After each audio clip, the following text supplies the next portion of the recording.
મેહુલભાઈ, તમારે તો ગોંડલ સાથે ત્યાં રહેતા પણ નથી, તમારે સીધી રીતે કોઈ લેવા દેવા પણ નથી, પરંતુ એમ છતાં પણ તમે સતત ગોંડલની વાત કરી રહ્યા છો, પાટીદાર સમાજની વાત કરી રહ્યા છો. શું કામ, કયું એવું કારણ છે કે તમારે સુરતથી બોલવું પડે છે? તમે એવું કીધું કે ભાઈ ગોંડલમાં રહો છો, પણ અમે ગોંડલમાં નથી રહેતા, પણ ભારત દેશના નાગરિક છીએ.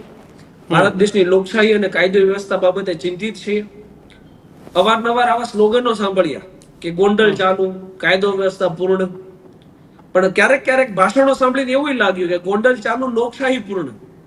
કારણ કે ભાષણો કેવા, તો કે ગોંડલ ઉપર કોઈ ઉભો રહેશે તો મારો પરિવાર ઉભો રહેશે, કોઈનામાં તાકાત હોય તો ઊભીને બતાવે, ગોંડલની સીટ ઉપર લાડુ પાડવાનું બંધ કરી દે, કોઈ ઉપસે તો અમે બતાવશું તો કેટલી વિશે શો થાય.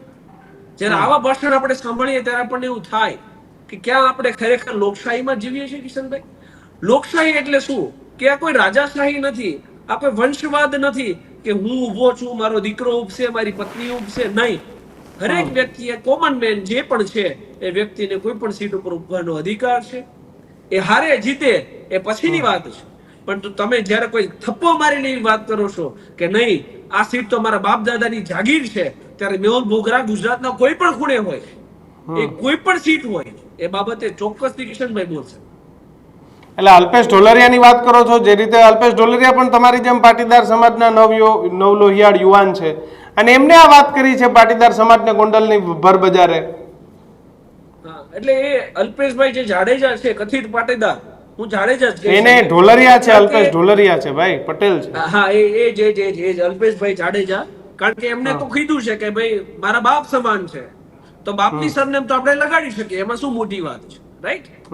તો જે અલ્પેશભાઈ જાડેજા છે, એમના ઘણા બધા વચનો હતા, ને એ વચનમાંનું એક વચન એવું હતું કે આ સીટ ઉપર કોઈ સામે લડીને બતાવે કેટલી વિશે શો થાય એ અમે કહીશું. પણ તો એમની યાદગીરી ખાતર હું કહીશ કે કદાચ પાટીદાર તરીકે ભૂલી ગયા હોય કે ચંદુભાઈ વઘાસિયા 2 ટર્મથી જીતેલા ભાઈ જાડેજાને હરાવી એને જ એમએલએ બન્યા, અને પછી એમનું લોહિયાર મર્ડર કરાવીને જ આ જાડેજા ભાઈ ફરીવાર એમએલએ બન્યા છે. એટલે કદાચ એમને શું લાગે વળગે કે ન લાગે વળગે, ને એમનું અંગત શું બયાન છે, ને એમને 1 બાપ રાખવા, 2 બાપ રાખવા, 4 બાપ રાખવા એ મારો પ્રશ્ન નથી, એમનો અંગત વિષય છે. મારો પ્રશ્ન માત્ર એટલો જ છે કે જો તમે એવું જોડી રહ્યા છો કે પાટીદાર સમાજ ખંભે બેસાડીને આને એમએલએ બનાવશે, અથવા આખા સમાજને તમે સાથે લેવાની જ્યારે વાત કરો છો, ત્યારે ચંદુભાઈ વઘાસિયા છે ને, એ પણ પાટીદાર સમાજમાંથી જ હતા. આ ધ્યાને દોરવા જેવી બાબત છે.